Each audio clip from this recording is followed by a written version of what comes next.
When someone hurts me, whether emotionally or physically, my mind often drifts into the dark corners of my past.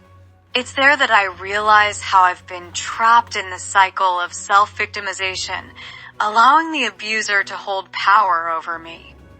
I fell deeper into a place of self-pity, and with every passing moment, it was as though I was losing a piece of myself. It felt as though my very identity was eroding away.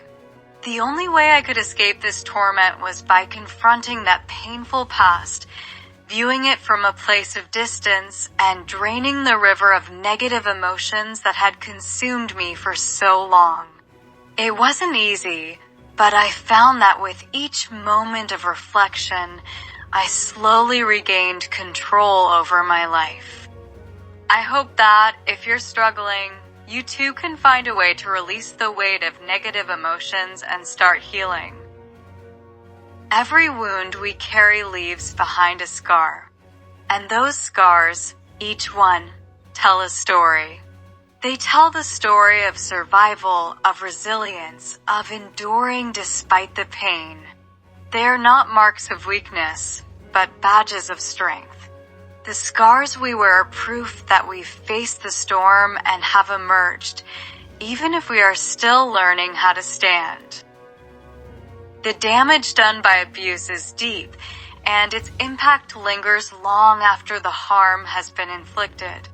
Abuse doesn't care about your background or your circumstances. It wears many faces, speaks many languages, and hides in plain sight within every community. Domestic violence often happens behind closed doors, in the silence where no one can see the truth. It's easy to turn away, to pretend it's not happening, but we cannot remain silent any longer. By speaking out, by shedding light on these dark corners, we can challenge the attitudes that perpetuate violence and remind the world that abuse is not only unacceptable, it is a crime. A real man, a truly strong person, never uses their power to harm another. True strength is in the respect, love, and care we show those around us. Men, who may be physically stronger, have no right to abuse that power. Arguments will happen. Conflict is a part of life. But a real man, a real partner, uses wisdom and compassion to navigate those moments with kindness, understanding, and a willingness to resolve conflict through communication.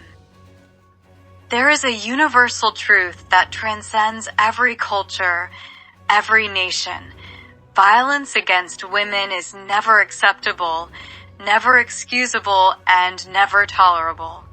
It is time for it to end. We all, men and women, must speak up, take a stand, and teach our children that violence is never the answer. Together, we can create a world where love and respect replace fear and pain. The change begins with each of us, with our actions, our words, and our hearts. It's easy to assume that if we were victims of abuse, we would leave immediately. But the reality is much more complicated. Women stay for many reasons. They love their abuser, they fear them, they have children with them, or they believe things can change. Sometimes, they simply don't have anywhere else to go. The truth is that abuse can happen to anyone.